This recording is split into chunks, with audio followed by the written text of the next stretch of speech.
Caleb Vance, a disgraced Navy SEAL, bought the rotting lighthouse on the edge of the Pacific for one reason: to disappear. He hoped the roar of the crashing waves would finally drown out the screams of his past. He wanted silence, but the ocean doesn't keep secrets. During the worst storm of the decade, something washed up on the jagged rocks below. Not driftwood, a mute boy, a battle-scarred German shepherd, and a deadly truth that would force a broken soldier to pick up his blade one last time. Before we begin, let us know where you're watching from. And if this story moves you, hit subscribe so you never miss another story of loyalty, courage, and heart. Your support means the world.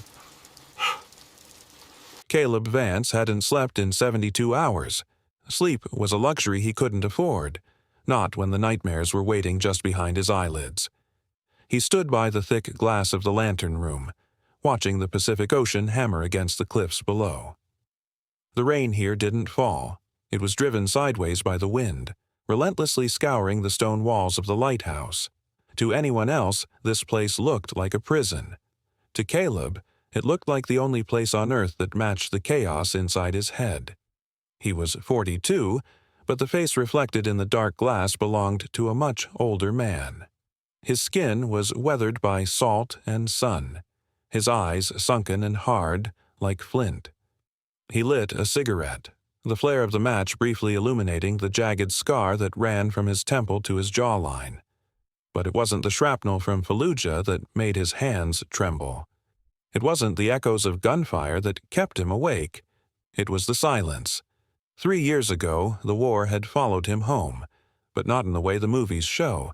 It didn't come with explosions. It came into his living room as a quiet, suffocating distance. His wife, Sarah, hadn't left him because of his rage. She left because of the dead space between them. She had told the judge that living with Caleb was like living with a ghost, a dangerous, unpredictable ghost. The court's decision had been swift and clinical. Unfit for custody due to severe psychological instability. Those words had cut deeper than any enemy blade.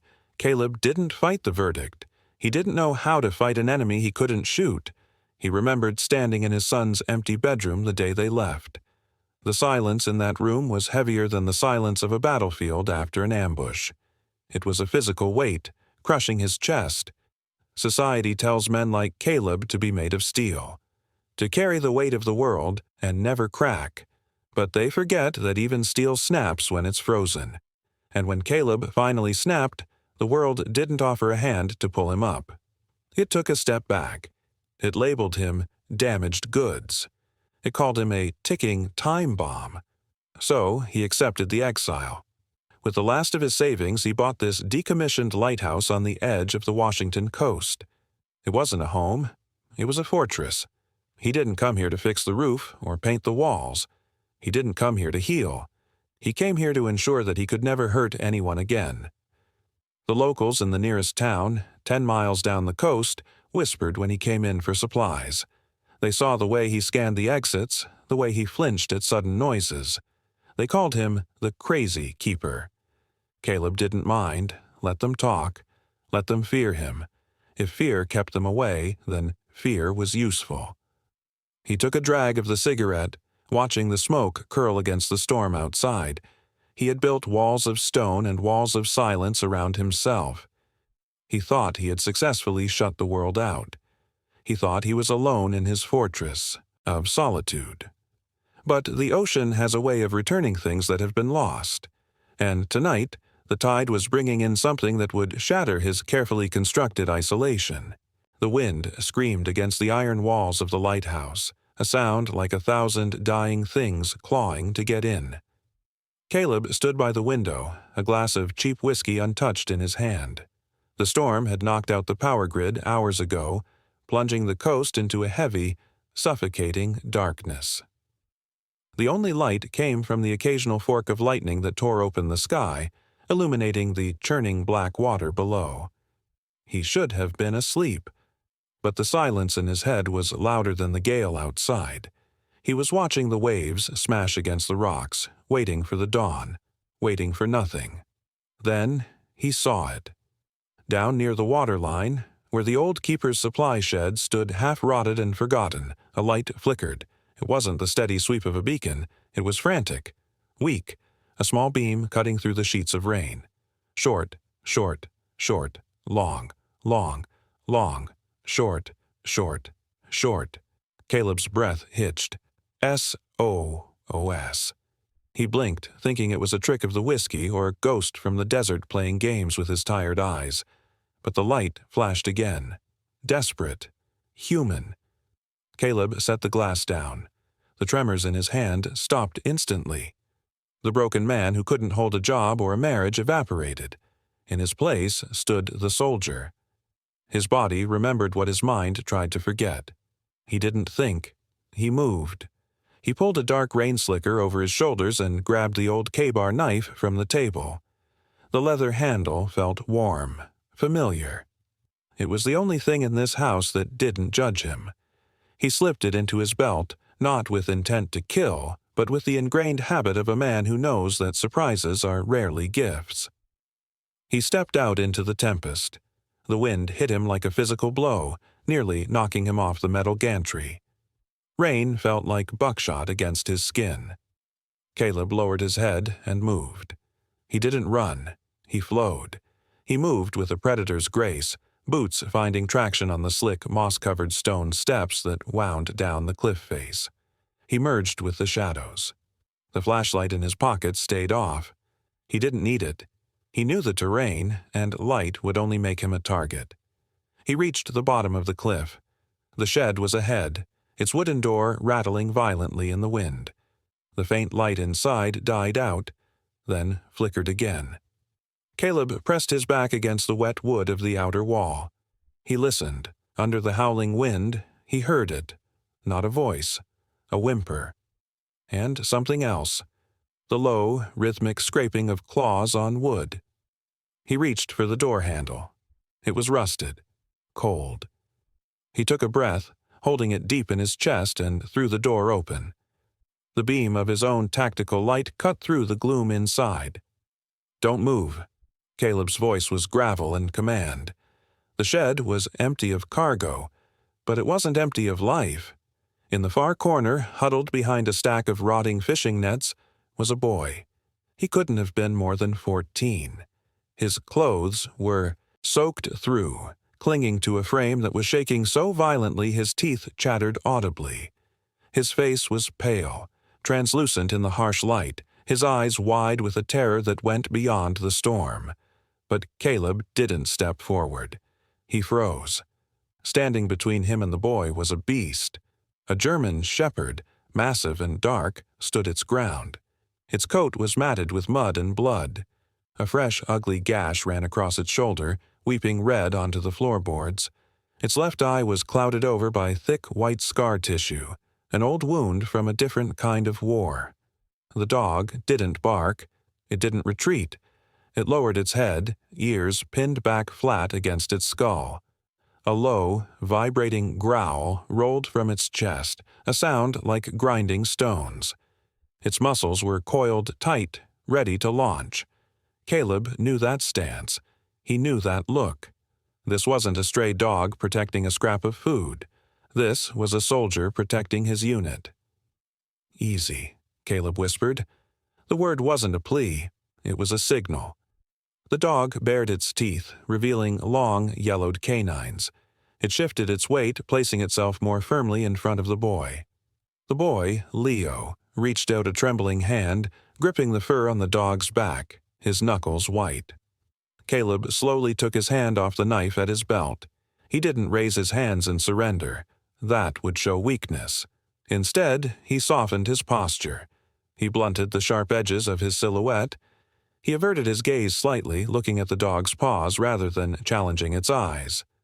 "I know," Caleb said softly, his voice dropping an octave, finding the frequency that bypasses aggression.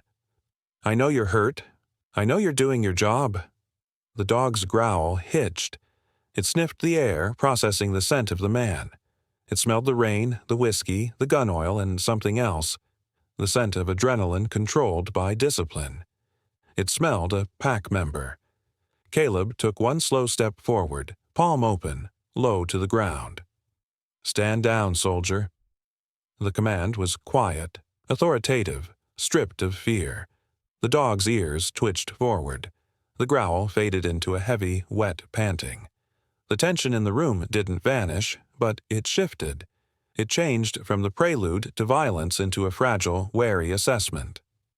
Caleb looked at the boy. Leo was staring at him, mouth open in a silent scream, tears mixing with the seawater on his cheeks. He clutched a cheap plastic flashlight like it was a lifeline. "You're safe," Caleb said, though he wasn't sure if he was lying. "Both of you." Outside, the storm raged on, trying to tear the roof off the shed. But inside, in the dim light, three broken things had found each other in the dark. And for the first time in years, Caleb didn't feel the urge to run. He felt the weight of duty settle back onto his shoulders, familiar and heavy as armor. The heavy iron door slammed shut, severing the connection to the storm outside. The silence that followed was sudden and ringing. The Lighthouse kitchen was small, smelling of damp stone, stale tobacco, and now, the metallic tang of fresh blood. Caleb didn't waste time with pleasantries. He wasn't a host tonight. He was a medic. He hoisted the massive German shepherd onto the sturdy oak table. Baron whimpered, a low, wet sound that vibrated in the small room, but he didn't snap. The dog's body was a map of violence. Old scars crossing new wounds. Caleb's hands, usually prone to the tremors of withdrawal and sleepless nights, were suddenly rock-steady. Muscle memory had taken over. He poured cheap whiskey over the jagged tear on the dog's shoulder. It was a bullet graze, angry and deep, missing the bone by a fraction of an inch. Baron's muscles seized, a sharp intake of breath hissing through his teeth, but he didn't move. He possessed the discipline of a creature that had been forged in fire. "Easy, old man," Caleb muttered, his voice dropping to a low rumble. "I've got you." In the corner, by the wood stove, Leo watched. The boy was wrapped in a rough wool blanket that swallowed his small frame, shivering violently as the heat began to thaw the ice in his veins. He hadn't made a sound since the shed. No tears, no questions. Just a hollow, thousand-yard stare that Caleb recognized all too well. It was the look of someone who had seen the world end and was still waiting for the dust to settle. Caleb threaded the needle. Puncture, pull, knot. Puncture, pull, knot. The rhythm was hypnotic. He worked with the efficient brutality of battlefield medicine, sewing the flesh back together. "He's lucky," Caleb said, not looking up. 2 inches to the left, and he wouldn't have made the climb. Leo didn't answer. The boy's silence wasn't just fear, it was a wall. But his eyes shifted. He watched Caleb's hands that were scarred, capable of violence yet moving with a surprising, practiced gentleness. When the stitching was done, Caleb moved to the sink to scrub the blood from his knuckles. The water ran pink into the drain. While his back was turned, Leo stood up, his legs unsteady. The boy drifted toward the cluttered workbench in the corner.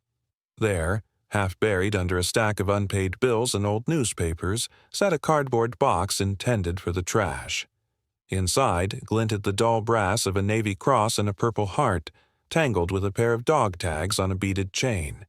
They were dusty, treated like junk, relics of a life Caleb had tried to drown in the Pacific.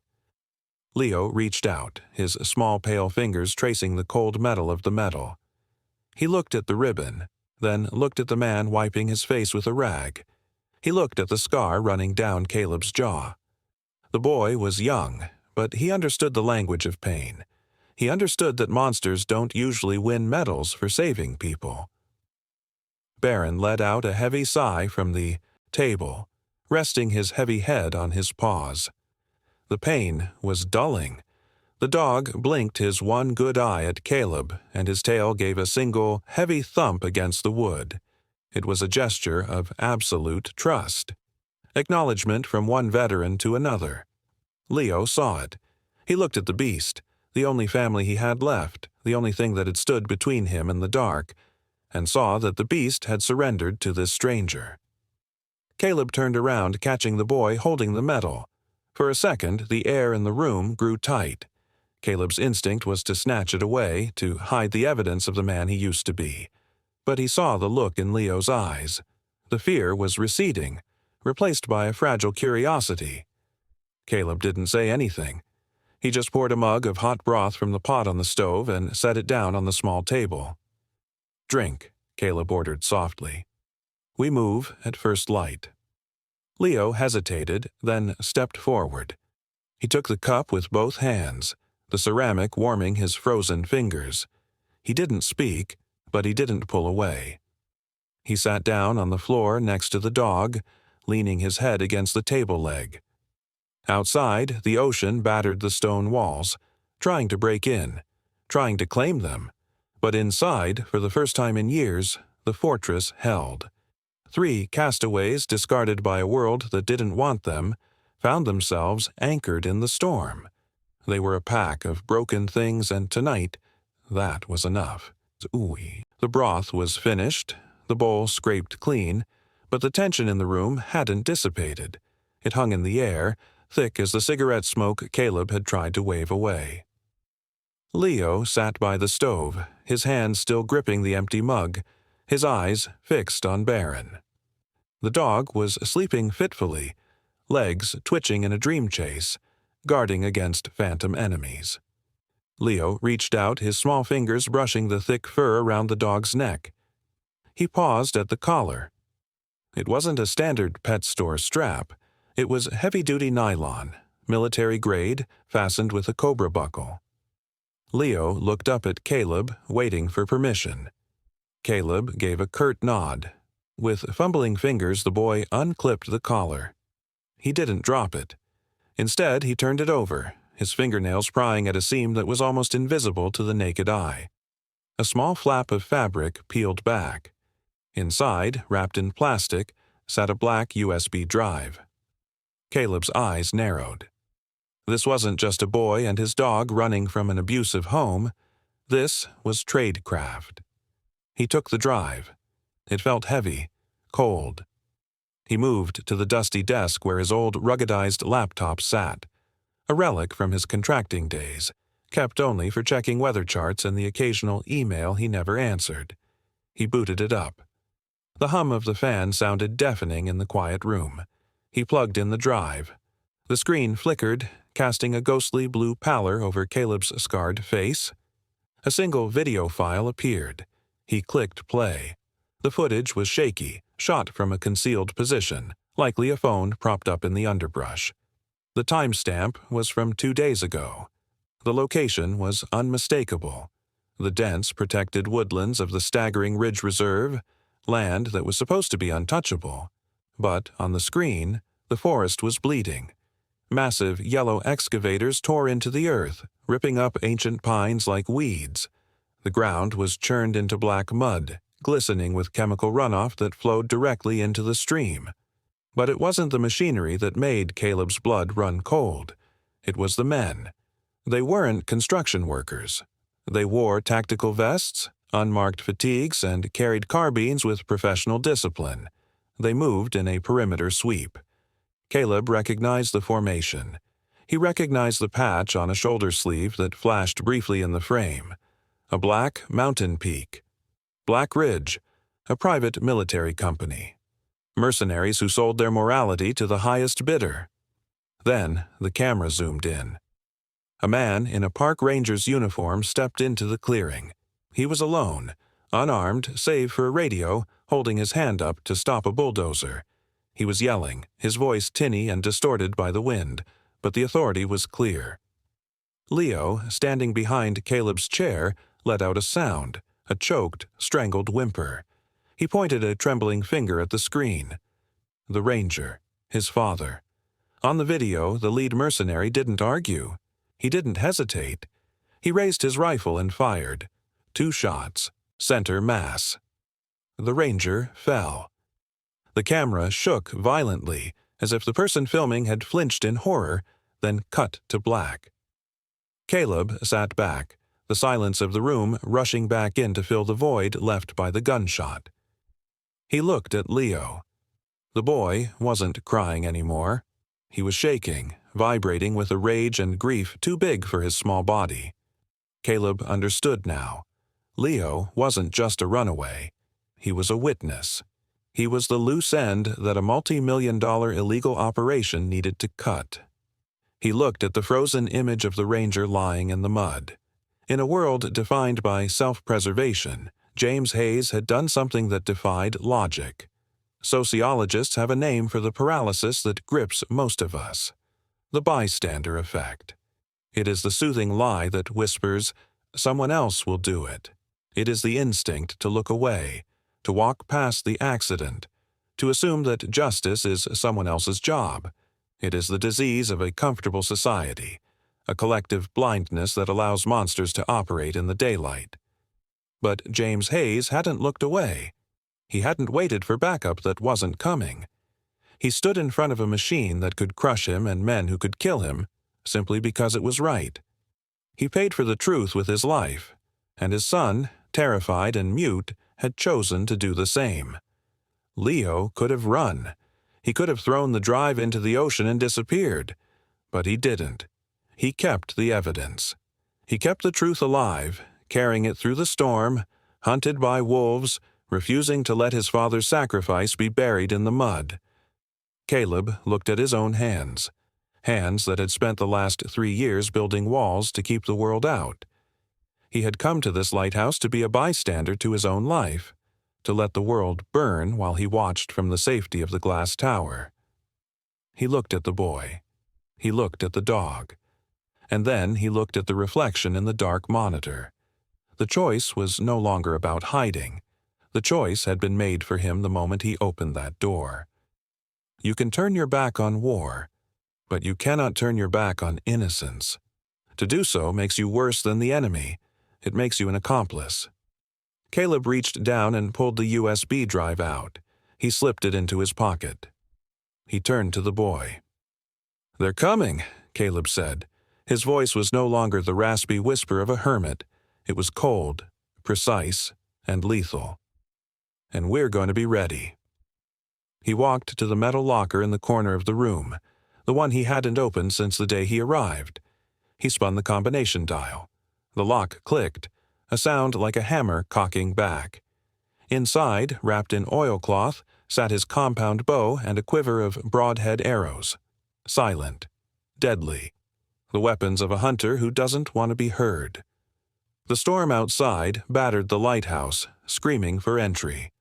But the real storm was already inside, and it was preparing to break. The main breaker slammed down with a mechanical clunk that felt final. The lighthouse beacon, which had been sweeping the dark waters for 80 years, died instantly. The hum of the generator faded into a low whine, then silence. The only sound left was the ocean, screaming against the cliffs like a beast denied entry. Inside the tower, darkness wasn't just an absence of light, it was a physical weight. It was heavy, suffocating, and absolute. To the 5 men moving up the cliff face in night vision goggles, the blackout was a tactical nuisance. To Caleb Vance, it was the terrain he had been born in. He moved away from the breaker box, his footsteps making no sound on the iron grate. He had left his boots downstairs. He moved in wool socks, feeling the vibrations of the metal structure. He checked the compound bow in his hand. No guns. Guns were loud. Guns were messy. In the dark, sound was information, and Caleb wasn't giving them any. The first mercenary breached the lower supply door. The beam of a tactical light sliced through the dust motes. Caleb watched from the shadows of the spiral staircase, 3 floors up. He breathed in, a slow, controlled intake that expanded his ribs without making a sound. He wasn't shaking anymore. The man who trembled at the grocery store was gone. In his place was the ghost of Fallujah. The mercenary signaled to his team. They moved in a stack, professional, efficient. They were hunting a washed-up veteran and a kid. They expected fear. They expected chaotic, desperate gunfire. What they got was the arrow. It didn't whistle, it hissed. A whisper of death that dropped from the darkness above. The broadhead struck the point man in the gap between his helmet and his vest, right at the base of the neck. He dropped without a scream, just a wet thud of body armor hitting concrete. "Contact!" one of them shouted. "Up top!" Flashlights swung wildly, cutting chaotic arcs through the gloom. Bullets sparked against the iron railing, the crack, crack, crack of suppressed carbines deafening in the enclosed space. Caleb was already gone. He had vaulted over the railing, dropping to the mid-level gantry, putting the central pillar between him and the fire. He ghosted through the machinery room. He smelled them before he saw them. Ozone, damp gear, and the copper scent of fear. A second man rounded the corner, rifle raised. Caleb didn't use the bow. He stepped inside the man's guard, his movement a blur of violence. A hand clamped over the mercenary's mouth, stifling the shout. The Kabar flashed once. The man sagged. Caleb lowered him gently to the floor, respecting the silence. 3 left. They were panicked now.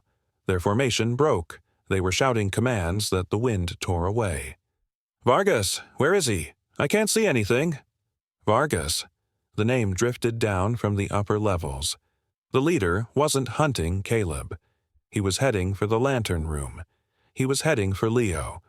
Caleb abandoned stealth, took the stairs 2 at a time, his lungs burning, his heart hammering a rhythm of pure fury against his ribs. He burst through the heavy steel door onto the observation deck. The storm hit him instantly, wind and rain lashing his face. Vargas was there. He had kicked open the door to the lantern room. His flashlight pinned Leo against the glass. The boy was curled in a ball, covering his head. Standing over him, hackles raised, teeth bared in a snarl that vibrated through the floorboards, was Baron. Vargas turned as Caleb lunged. He was fast. He swung the stock of his rifle, catching Caleb in the ribs. The impact knocked the wind out of him, sending him skidding across the wet grating. Caleb gasped, trying to rise, but the barrel of the rifle was already leveled at his chest. Lightning flashed, illuminating the scene in a stark white strobe. Vargas wasn't wearing a mask.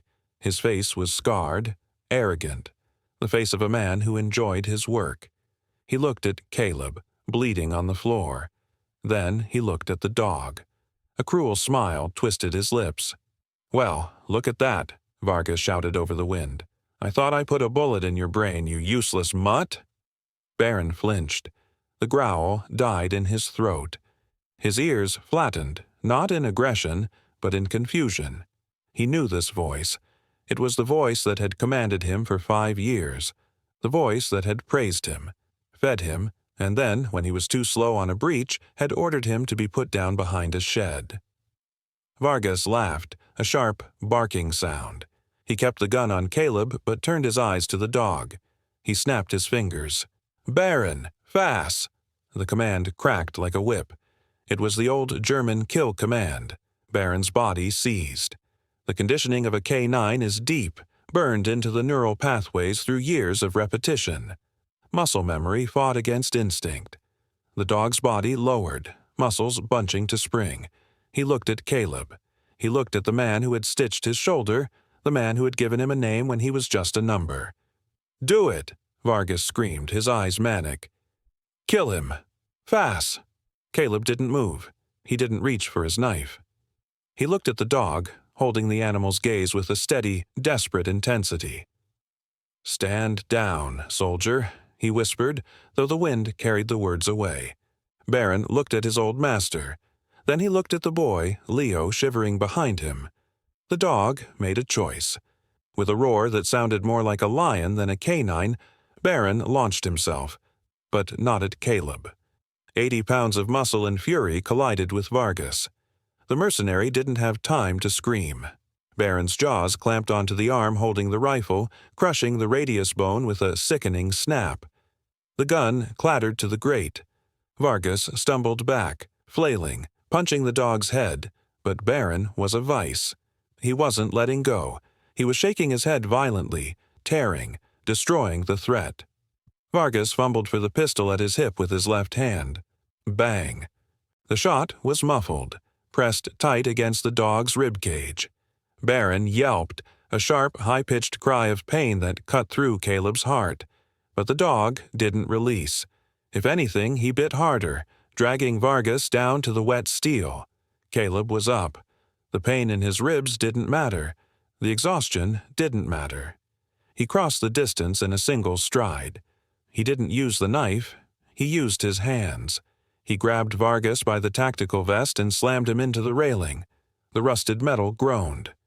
Vargas looked into Caleb's eyes and saw no mercy there. He saw the ocean. He saw the storm. "Get off my island," Caleb growled. He struck, hard, precise. Vargas crumpled, unconscious before he hit the floor. Caleb fell to his knees beside the dog. Baron had let go. He was lying on his side, his breath coming in shallow, wet rasps. Blood pooled dark and thick on the rain-slicked metal, mixing with the water, running toward the edge. "No, no, no," Caleb whispered, his hands pressing frantically against the wound in the dog's side. "Stay with me, buddy. Stay with me." Leo crawled out from the lantern room. The boy didn't care about the storm.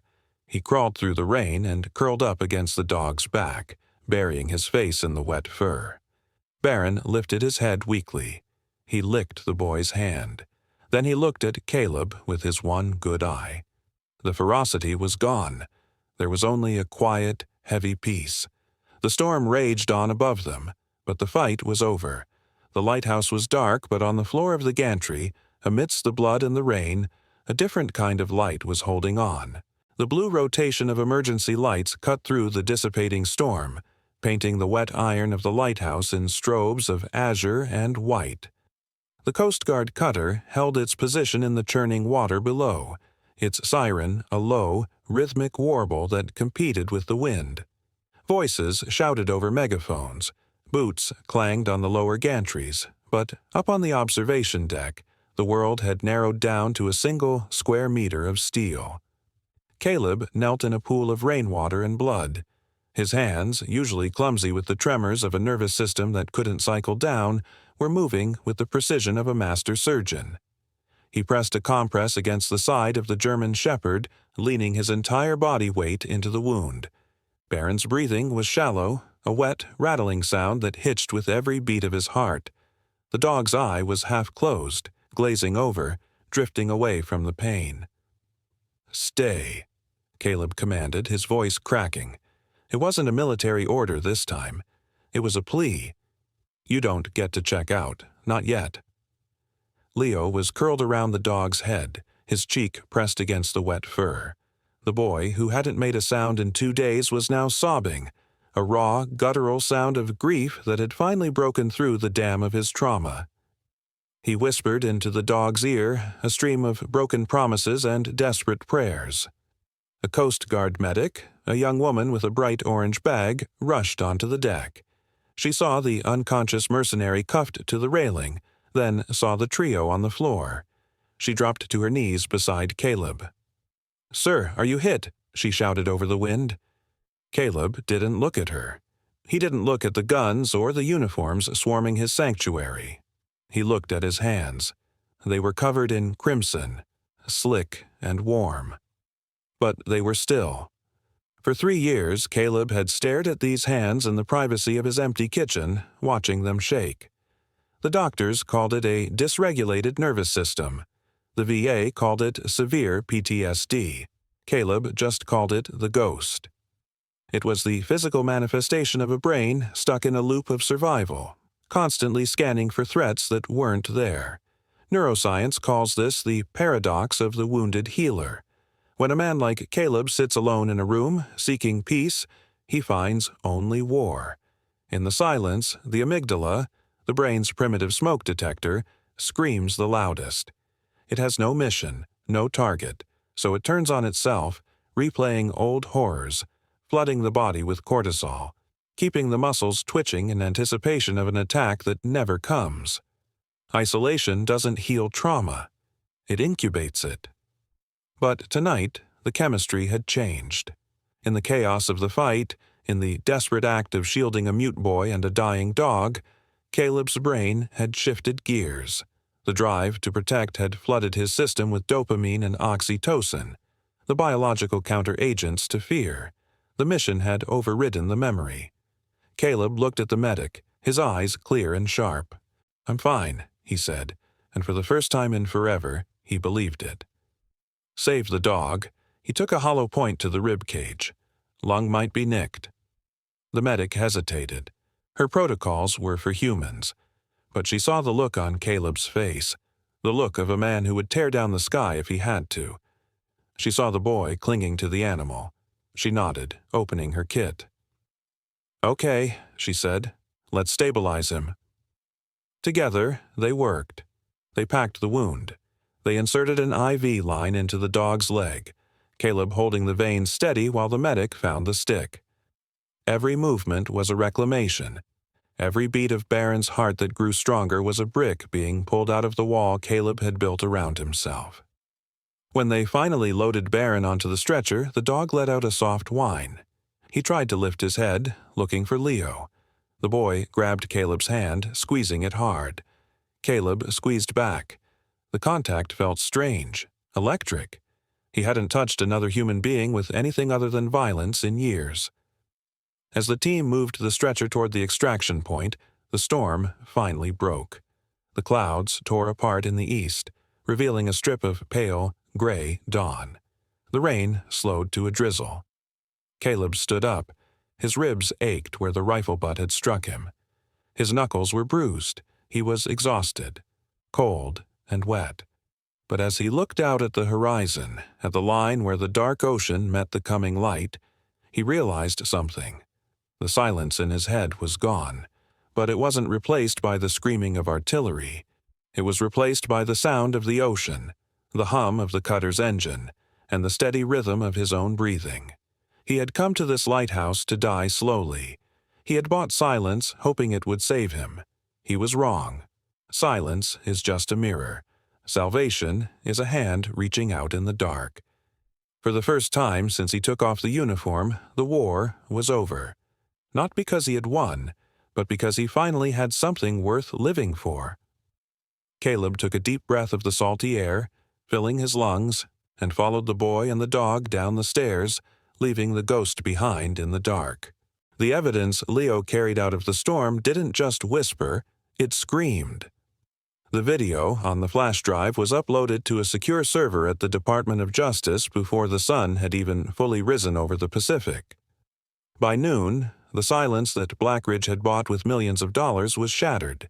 It started with a convoy of black federal SUVs rolling through the gates of the corporate headquarters in Seattle. It ended with men in Italian suits being led out in handcuffs, shielding their faces from the flashbulbs of the press. The CEO of Blackridge, a man who once boasted that he owned the law, looked small as he was shoved into the back of a patrol car. He had traded his corner office for a concrete cell, and his legacy was reduced to a case number. But the real verdict wasn't delivered by a judge. It was delivered by the land itself. In the weeks that followed, the Ridge Reserve transformed. The heavy machinery that had torn through the ancient pines was silenced. Under court order, the massive yellow excavators were hauled away, their engines cold, their buckets empty. There is a specific kind of justice in watching the instruments of greed turn into rust. One of the bulldozers, abandoned near the riverbank due to a mechanical failure, was left behind. In time, the rain washed away the mud. The paint peeled, and from the scarred earth beneath its tracks, life began to push through. Green shoots of fern and cedar saplings rose from the black mud, reclaiming the ground that had been stolen. The stream, once choked with chemical runoff, ran clear again, reflecting the sky. Nature has a way of demanding payment. Those men thought they could bury the truth under concrete and money. They forgot that the earth has a memory. It remembers the blood of the ranger who stood his ground. It remembers the silence of the trees. And when the noise of the machines finally stopped, the forest didn't just survive, it flourished. James Hayes was posthumously awarded the Medal of Valor. His name was carved into stone at the entrance of the reserve, not as a victim, but as a guardian.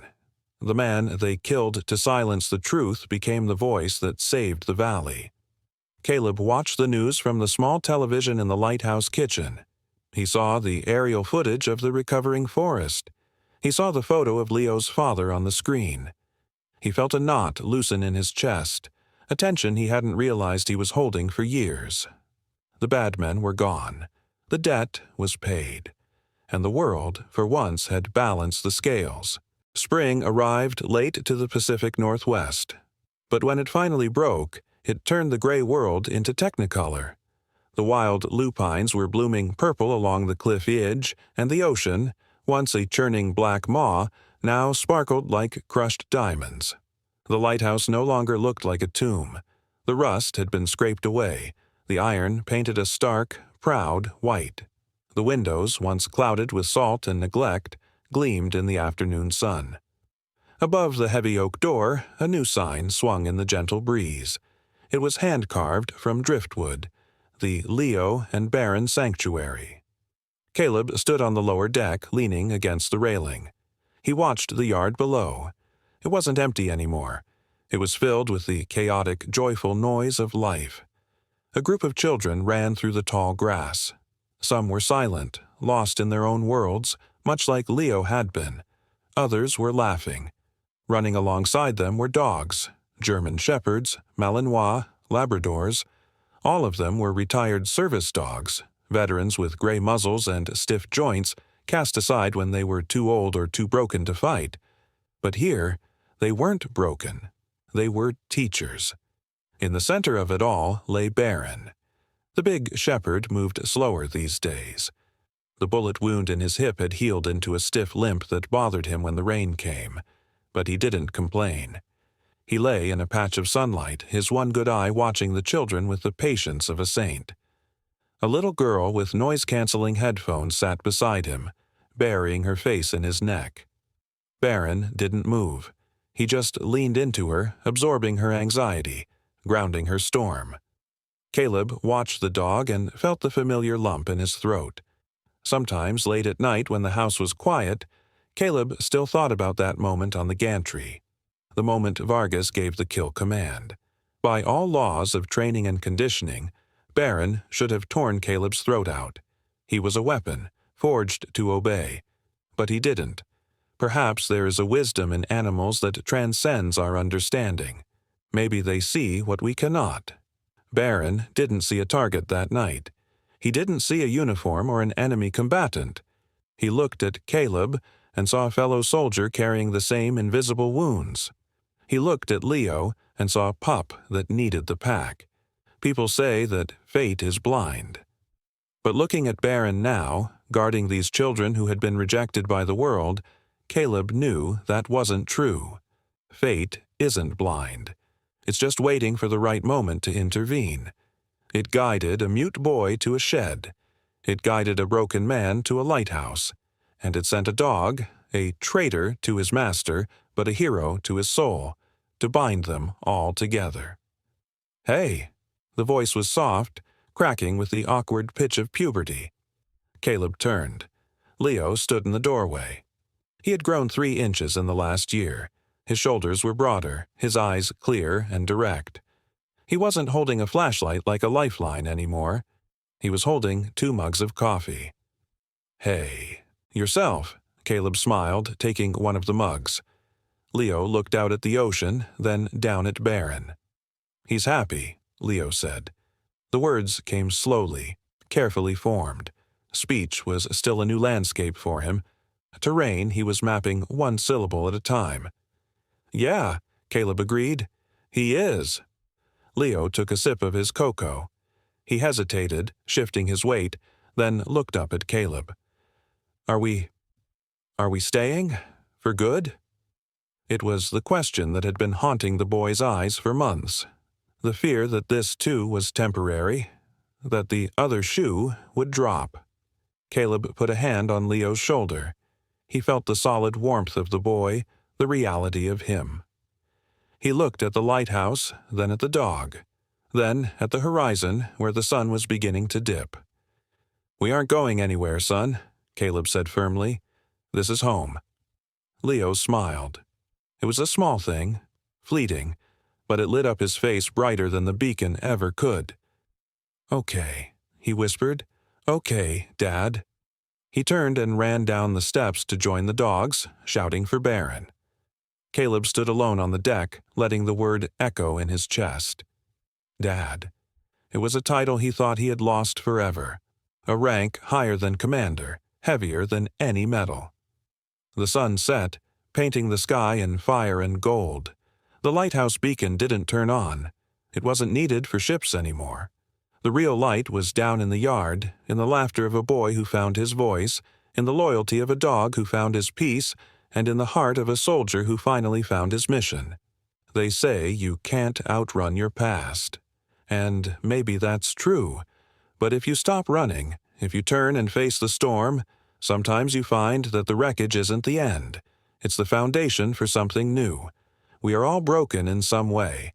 We all have storms we think will drown us. But sometimes help comes in the shape of a wet nose, a silent child, or a stranger opening a door in the rain. If this story found its way to you today, maybe it's not an accident. Maybe you needed to be reminded that no matter how dark the night gets, or how far you've run, you are never too lost to be found. Redemption isn't a destination. It's the decision to stay and fight for the things you love. If you believe in second chances, for dogs and for humans, please share this story. Someone out there might be sitting in their own lighthouse waiting for a sign that the sun will rise again. From our pack to yours, thank you for watching. Don't forget to subscribe, and may you always find your way home.